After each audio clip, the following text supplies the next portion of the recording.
Hello again, Mark Morris with our newest podcast, Along the Rock. My guest today, thank you for coming in, Mary Thormahlen. Hello. Good to see you. Good to see you too. She represents the Sauk Valley area, or is it just the Sauk area? NAMI Sauk Area. The NAMI Sauk Area. NAMI, of course, the National Alliance Of mental illness. of Mental Illness. So that's something that I don't think everybody's aware of, although certainly now with all the awareness that's been put out there, there are a lot more people, I think, that are aware. Yes. You're starting a new virtual group. How's that work? Yeah, so we actually have two virtual groups. We started one, I believe, back in May. We have a virtual group for, we call it our Connection Recovery. This is a NAMI national group that we actually have to be certified in. And so it's for adults who are struggling with mental illness. That's a peer-led group, and it's just people who are struggling that are able to get lived experience from other people who are living it and understand it. And so the virtual part of it, we just have them sign up. We give them a Zoom account and we log in at that time and just have about an hour and a half that we're able to communicate. We also have a virtual group for family members. So those are, this virtual one we're doing is parents of youth that have either a mental illness or neurodivergent. So that'd be autistic, ADHD, those kinds of illnesses. So that is for parents, and we do that at the noon hour, which seems to be what we've found parents seem to like more. And same exact thing, they register, we do it through Zoom, and it's something that we've been asked for. The virtual connection group, NAMI Sauk Area actually covers Whiteside, Carroll, Lee, and Ogle counties. So we have a really large, and we found not only with COVID, but also just the fact that we have such a large thing that virtual, we were able to reach Carroll County, Ogle County, Lee County without having to have everybody come to Rock Falls or Sterling. So it's been pretty successful so far. Yeah, sounds pretty good. And again, you say the reaction has been positive? Positive reaction, yeah, definitely. It's something that the parent group was something that was asked for, and we actually have even people outside of our counties that actually will come onto our virtual group sometimes too, which we're welcome to anybody that wants to get on those. So sure. You recently moved from, I didn't realize this, you're now in the old WSDR building. Yes. I used to work at the radio stations. But where were you before? So, we are completely volunteer run, including our board members. And so board members, presidents changed. And so we never had a central location to store everything. There's boxes at some people's houses and other people's houses. And so it was something that the board came together and decided we needed a central location. We have a really small office. It's not something necessarily that we're providing services in, but it's something for us volunteers, board members to be able to use and get all of our stuff together, store our stuff, and be able to use it. And it's been a great investment. The building is now called Rooted Wellness. So there's a chiropractor, massage therapist, a speech therapist, all these different wellness people are all within that building to promote wellness. And so we're happy to be a part of that building now. Yeah, it's a good-sized building, as I recall. Yes. But of course, if you're storing things in there, that tends to cut down on our buildings. Or our offices is probably one of those little small radio station. one of the old booths. Yeah, one of the old booths. It's not very big, but we had an open house back in April. We had a huge amount of people come out and see that, and it was a good thing to show off what we have accomplished so far. So. Why is it now, today, that so many more people have become aware of mental illness? And it seems to me, this is just my opinion, but it seems to me the stigma of a lot of that has, if not gone away, has at least lessened. Lessened. I often say COVID had a lot to do with that. People struggled with mental illness during COVID. There was a lot of isolation, being out of work and financial struggles. There was a lot of issues that caused mental illness, and people started bringing that to light. I also feel like the new generation of people are also more likely to talk about mental illness and end that stigma, but there is still a lot of work still to do as far as that. But, that's our goal through NAMI Sauk Area, is to advocate, educate, and support people living with mental illness and their families. So maybe that person that's living with mental illness may still be in denial, may not need the help or think they need the help they need, but their families are still struggling, and so we're there to help them as well, even if that person that's struggling is not ready for that support yet. So it's still there, but we're whittling down at that stigma a little bit. I think the age that concerns me the most right now, and you have a better perspective than I do, of course, but is the young people. Mm-hmm. Well, I'm not a young person, and I didn't go to school when I was young when I went to school. I haven't gone to school since. But why? I mean, why is it such a concern now, or a problem? Yeah, Why is it such a problem? there's social media, so those kids are getting not just at school is there issues. There's issues 24/7 on social media. Bullying can happen 24/7 on social media. And there's a multitude of different things now that kids can get bullied for, and I think it's a struggle, and we try to work as much as we can with the schools and get it at the root and get it to those students, those staff, the parents, the people that are working with students, and get it before they become young adults, and really get into those schools and get, as young as, my daughter's 10 years old, we're hitting those, 4th and 5th graders even. And it's sad that we have to go that young, but, we're hitting those young kids and making sure that they're aware of the mental illness, what they need to be looking for, but also their friend comes to them, a peer comes to them and has struggles, what to do about that. So, and even you'd be surprised how much staff doesn't know what to do when a student comes to them. And so we're really working hard. We have a new program we're working on, End the Silence, and that would have speakers like myself who've had lived experience, a young adult, and we go in, we're talking to the staff, we're talking to the parents, and we're talking to the students and giving presentations and really infiltrating that those education to those people. So I'm glad you mentioned staff a couple of times, because certainly more and more responsibilities are being, I don't want to say dumped, but put on teachers.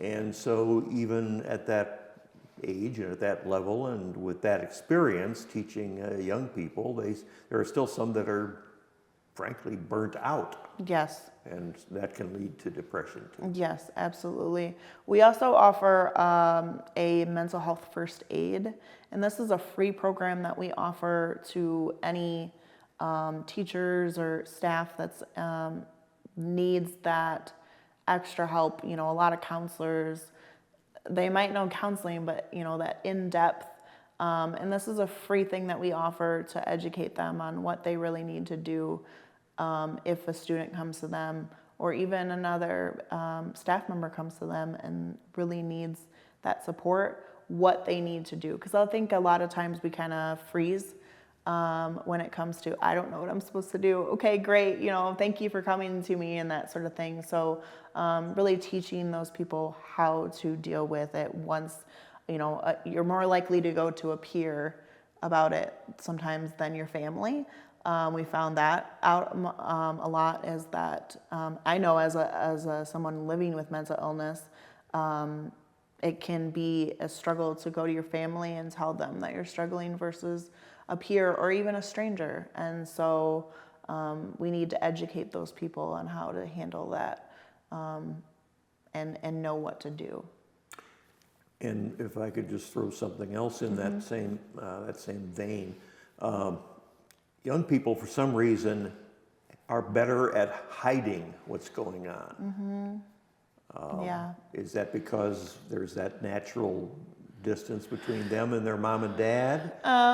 Or Yeah. because they, Yeah. you know, I mean, with so much electronics and everything going on, it's very easy for people to, for young ones to mask, being on video games, being on social media. That's where they're going for that help, or to just, de-stress. That's what they're using, is those electronics, those screens. And then they're not having the interaction with their parents one-on-one, for their parents to see, hey, my child isn't acting the same way as they normally would, because they're not really having, how many families are really having sit-down dinners anymore, and those interactions that used to happen. So, everybody's on their screen, and I'm not just saying the kids, the parents are on their screens too, and so we're not getting a lot of face-to-face interaction for them to really see what's happening. NAMI, and of course we've been talking about the National Alliance for the Mentally Ill. I guess you could say could only go so far in terms of treatment. Yes. Why are there not more psychologists and psychiatrists coming out of school? Yeah, I can't tell you exactly why they're not going to school, but we do have a struggle with, we have more mentally ill than we do the healthcare and within healthcare. It's a huge struggle. Also, something that I struggle with kind of as a pet peeve for me is that I find that what help is out there seems to be a luxury. The money and the cost of it is way higher than it needs to be. And there's a lot of people that won't get treatment because they just can't afford it. And that's not something that should be a problem. The problem should be whether or not you can get in, not whether or not you can afford it. Especially in this day and age of this economy, medical help is, a huge struggle for Americans. So why there not is enough, mostly because there's more people ill than there is doctors and counselors. And, I know myself, my therapist, she has a waiting list, My doctor, I've had to go all the way out to Cedar Rapids, Iowa to find a doctor. It's unfortunate, but I did what I needed to do to make sure I got the help I needed. But not everybody's going to search that far or can afford to search that far to find somebody. So, now my understanding is that a psychologist doesn't need nearly as much training as does a psychiatrist, who also, psychiatrists are MDs, are they not? Yes, they are. And so a psychiatrist would be who you actually need to be able to prescribe you medication. A psychologist or even like a social worker for counseling, they don't provide any medication, or wouldn't be able to provide a prescription medication. They're there for therapy and that sort of thing. And so I would say there's probably more of that than the psychiatrists. Psychiatrists are really, there's a lot of them that are doing it virtually so that they can cover a bigger area. I know Sinisippi uses virtual psychiatrists, and so psychiatry is probably more of a struggle, which, there's so many medications now that, people are really seeking. And then we also have the opioid issue, and so then we have to consider whether or not people are, abusing the medications that we do have, and shortages on medications as well. So. And people buying them online without really knowing what they are. Yeah. I've seen a couple different, companies that are just like, hey, if you get online, we'll send you an anxiety medicine and stuff like that. And honestly, for the amount of time that I put in to try to get to the medication that I have, I just can't imagine just getting medication in the mail. But I think it's a matter of, people seeing a real problem and they're trying to fix it. And I appreciate that. It's just, it's just a small bit of what we really need to be focusing on. And who can you trust? Yes, exactly. Back to, on the home front. Yeah. You folks held a 5K fundraiser not too long ago. How successful was that? And It was where's our the money go? Yeah, it was our most successful 5K. Our biggest thing is that, which I'm trying to help with that, and I think that we're getting to that point. Whenever anybody's heard of NAMI Sauk Area, it was like, oh yeah, that, you guys do that 5K, right? And they don't understand the rest of the resources and what really NAMI Sauk Area does. But our 5K we run in July of every year over by Woodlawn. And this year was our biggest. We had over 300 participants. And that is our main fundraiser for us to be able to provide all of our services for free. That is what pays for our free support groups, for the Zoom charges, anything that we need, our outreach to be able to provide pamphlets and flyers and all that stuff to everybody. The presentations we hold, anything that we do that is, we never charge anybody. And so that's because of that fundraiser that we hold. So Has to be covered by something and somebody. yes, yep. Do you folks take advantage of the, 988? Yes, so 988, dear to my heart. I had a stint about 5 years ago, and at that time 988 was not a thing. It was an 800 number, and that's run by SAMHSA is what it is. I can't remember what it stands for, but that's who runs it. And at the time they had an 800 number, and I thought that my only option was to go to the emergency room. Emergency room didn't know what to do with me, and I ended up spending about 12 hours in the emergency room before being transferred to a ward. However, had I called 988, and that would have been more of something that I would have known about, my story probably would have been a little bit different. So 988 is the alternative to 911. They are certified crisis interventionists, so they know exactly how to deal with whatever you call them for. It is the suicide and crisis lifeline.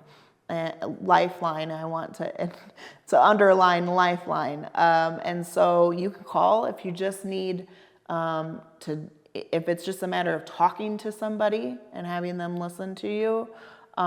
If you are calling for a loved one that you're scared of whether or not they are, thinking about committing suicide or harmful of themselves, you can call.